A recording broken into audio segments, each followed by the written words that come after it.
A great religious revival sparked by a man driven to the edge of despair. An explosion of social unrest and bitter political conflict. Together, they gave old enemies new battle cries and shook Christendom to its very core. The Reformation, this time on the Western tradition.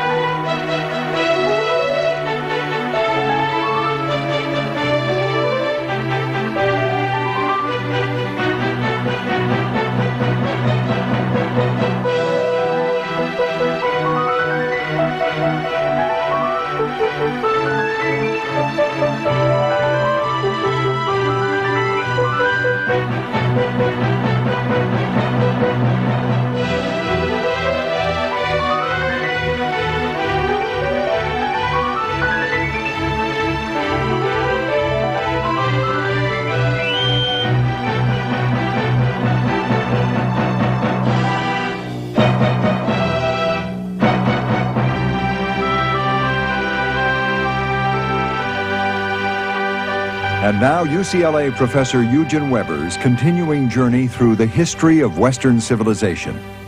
A lot of history is about kings and queens and battles because for a long time so much of history turned around kings and queens and battles. The whims and personalities of princes and of the great men who served them influenced policies, made wars, made treaties, affected the lives of everybody else. Now, this rule had been suspended during part of the Middle Ages when power had been restricted to a local scale, but as the 15th century turned into 16th, modern monarchs and modern monarchies appeared. They wanted to be all-powerful, and they persuaded their subjects that indeed they were, or at least they should be, all-powerful. Even their guardian angels were considered more important than the angels that guarded people of lesser rank. There was Louis XI of France, who lived in the 15th century, Ferdinand of Spain, who straddled the 15th and 16th centuries, and Henry VIII of England, who was born the year before Columbus sailed and who died in 1547. These were the fathers of the modern state. It would take centuries to be perfected, but from the very beginning, the modern state pursued four major tasks. First, to secure obedience, to neutralize all possible challengers, to gain the monopoly of force, to maintain law and order, to make the violence it exerted the only legitimate violence. And what this meant, you can see in the gibbets that figure prominently in a lot of paintings.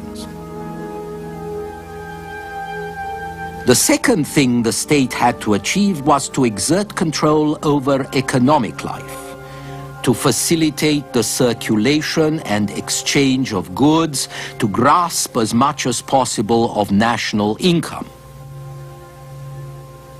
Third, it had to refocus patriotic identity from the local to the national scale.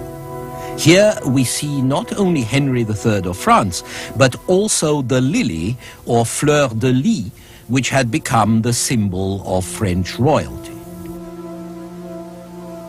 And finally, the state had to dominate or control the religious life of society, or at least ally itself with the representatives of religion.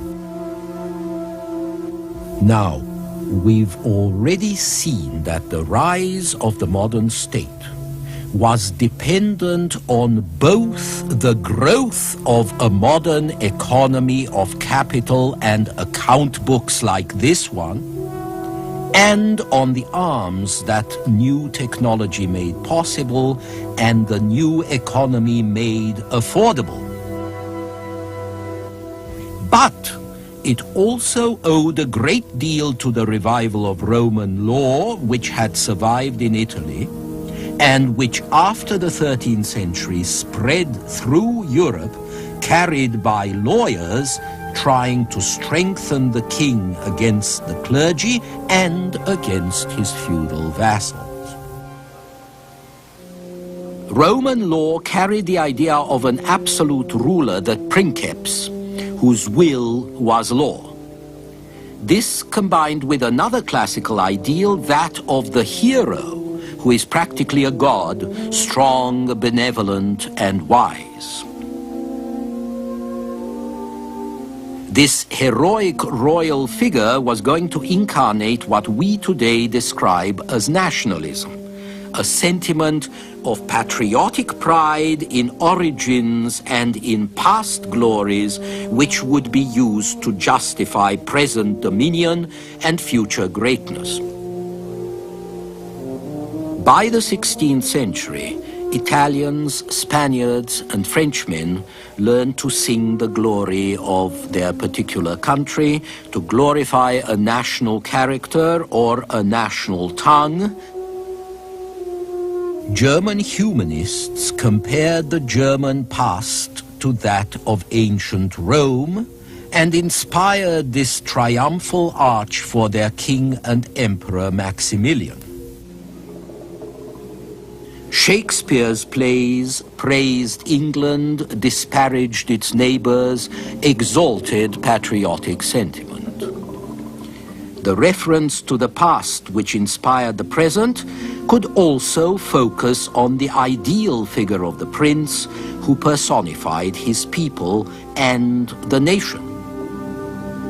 In theory, the prince answered the need for a strong central authority to impose unity and order.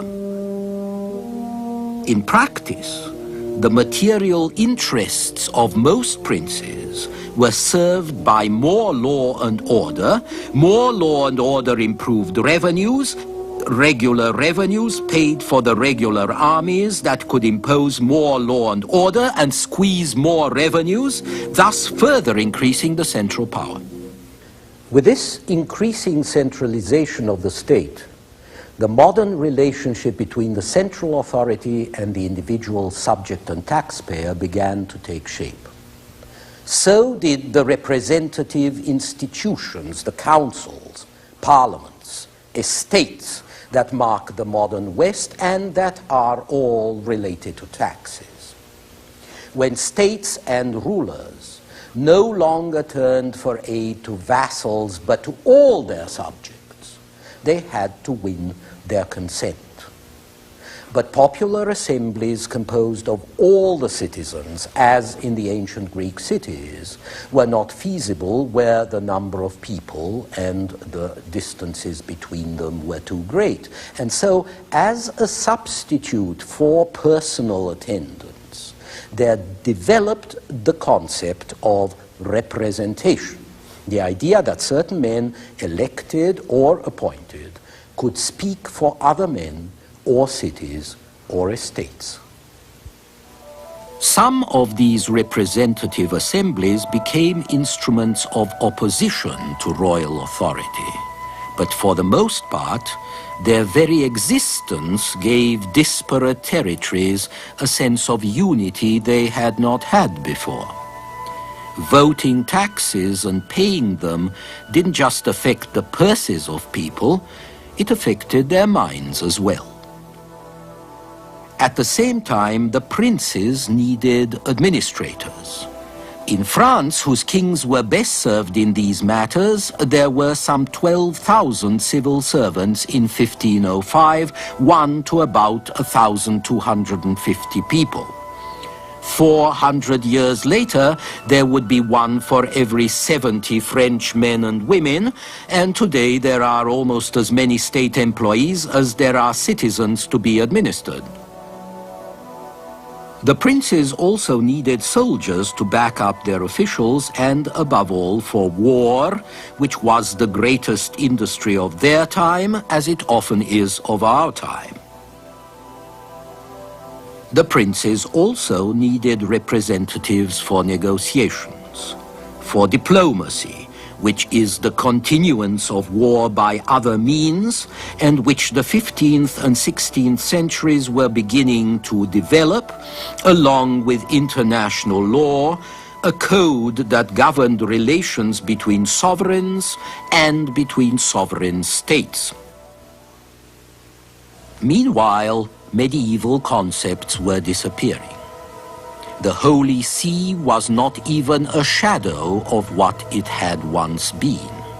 The Pope was an Italian prince trading in what merchandise he had: ecclesiastical appointments, dispensations from the application of church law to permit divorce, absolve from adultery or even murder, indulgences which provided remission of sins in return for worthy acts, or better still, in return for payment.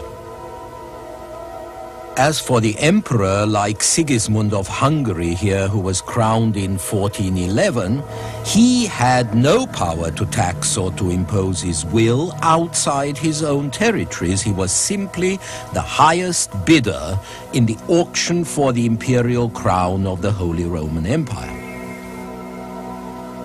In 1519, for example, Charles V, King of Spain, was the winner. He had the backing of the great banking houses, especially the Fuggers of Augsburg, who advanced most of the money to buy the electors and the Pope, and who, just as importantly, refused to credit the bank drafts of Charles's competitors. It's from this point on that the power of money or finance capital dominates the world. Financial power created the armies with which the new emperor conquered his enemies and kept his huge empire together. Charles's grandfather, the Emperor Maximilian, had not been able to collect anything like regular taxes, so he hadn't been able to keep up anything like a real standing army. A few kings, like Louis XI in France and Ferdinand of Aragon, had got one. But Charles was the first emperor who managed to do this, and if changed economic conditions played their part, a new business outlook and a business alliance played equally important parts. Charles's son, Philip II, who lived from 1527 to 1598, was not only the King of Spain, but also King of Portugal, which he inherited through his mother. He ruled an empire far greater than that of ancient Rome, an empire that stretched from the Americas to Asia. You have to imagine the scale of this empire in terms of what distance meant in the 16th century. A round trip from Lisbon to Goa in India took 18 months.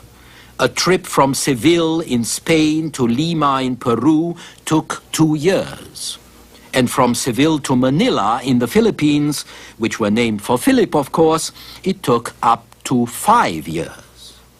You can understand the remark of a Spanish viceroy that if death came from Madrid, we should all live to a very old age.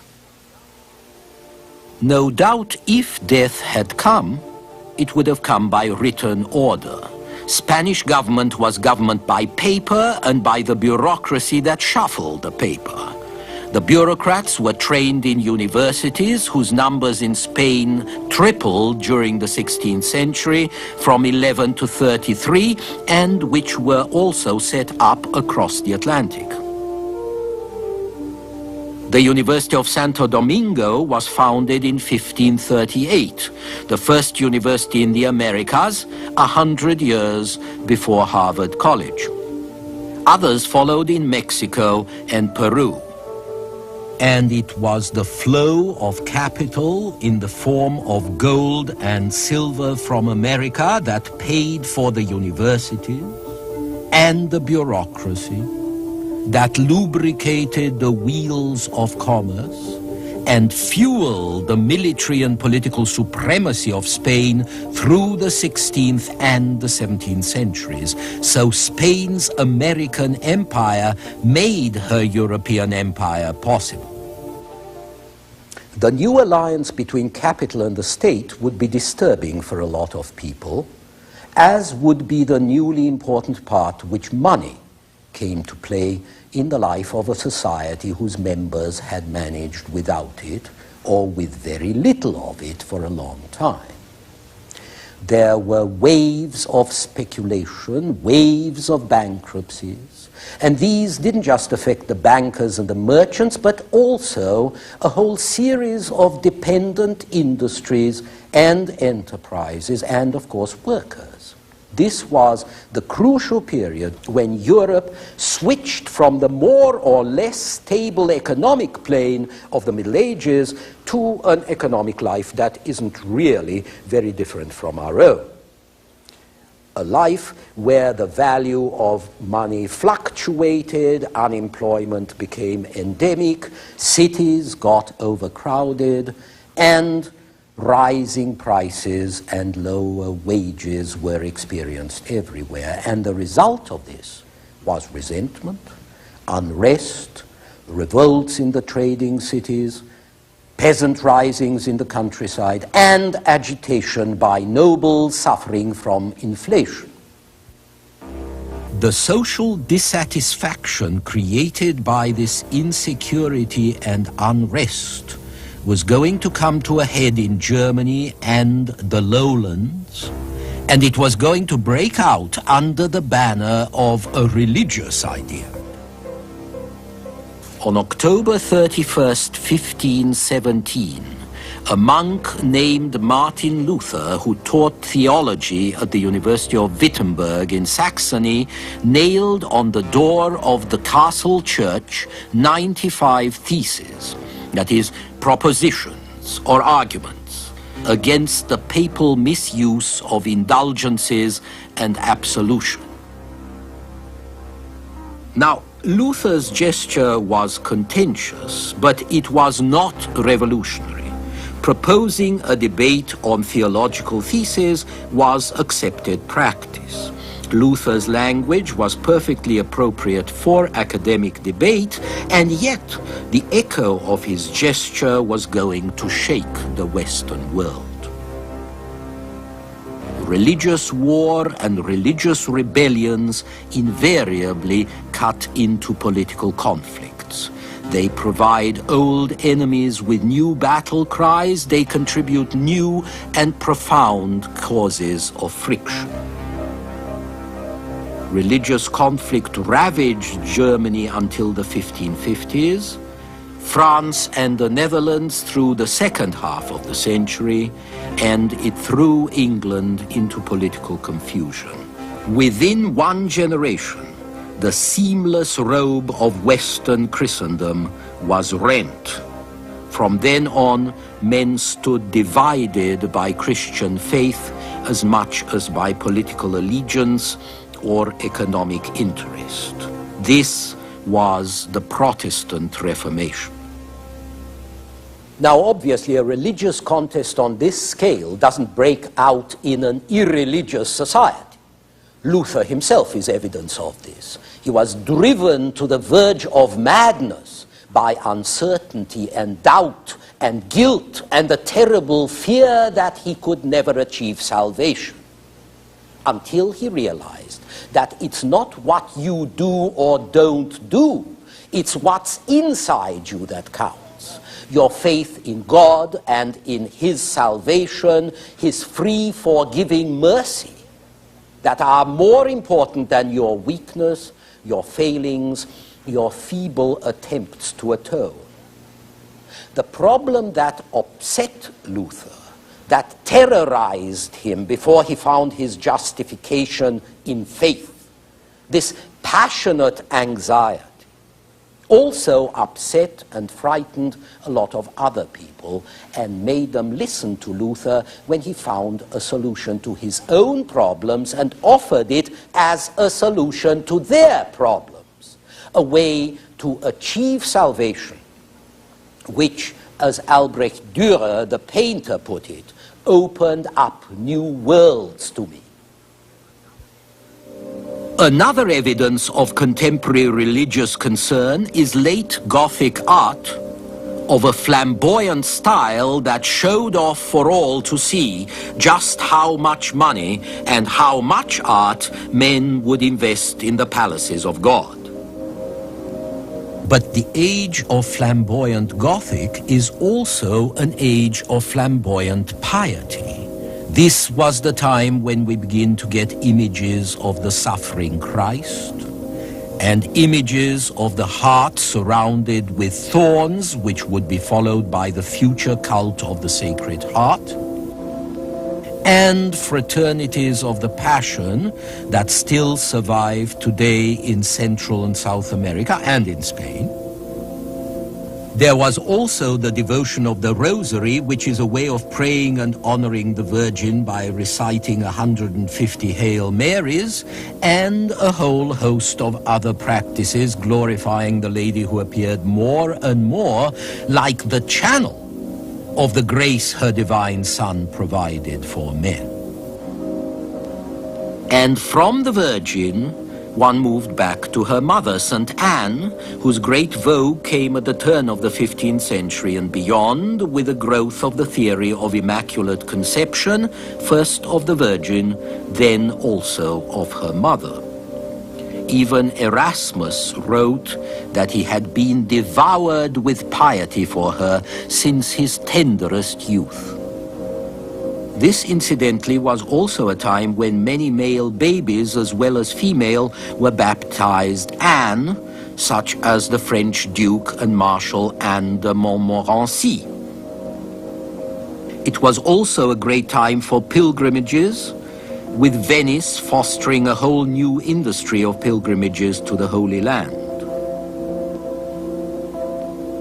Law courts sometimes sentenced the guilty party to a pilgrimage to one or another sanctuary, where today they would inflict a fine. Along with this, there was an entire cult of relics, various objects from the lives of the saints, even parts of their bodies. At the same time, the Church was printing up indulgences and bringing out hundreds of writings, first for the priests, then for the public, translated from Latin or written directly in French, German, English, for the middling bourgeoisie which ignored Latin, and for those pious women who could read. If we look at contemporary art, we can hardly find a Flemish painting without a pious image pinned to the wall. In the 15th and 16th centuries, more and more, God and the saints operate very close to the human plane, and the new naturalism of the artists reflects a growing familiarity or desire for familiarity between the worshipper and the worshipped. This was a period in which the plastic arts provided the imagination with a vision of a very human Christ, and above all, a very humane one, infinitely pitiful and suffering and good, very close to men and women who could recognize their own image on the panels and the paintings which once upon a time bore images of idealized and superior figures. A very human Christ, a very human Virgin Mary, a vast family of saints. Altogether, then, there was no sense in the 15th and 16th centuries that the springs of faith were drying up. There was no loss of interest in religion, no hostility to the old practices. On the contrary, The impression one gets is of a lot of piety and a great appetite for the divine with a great variety of expression. And yet, as far as one can tell, there was also a sense of unease, a discomfort, a certain vague aspiration toward something else. And it came from that new class that had been moving up, not only in riches, but also in influence and status. And these were the people who manufactured and traded and practiced law in the growing urban centers, the city burghers whom we now describe as the bourgeoisie. In our next program, we shall see how their concerns and their interests were going to shake the Western world. Until then.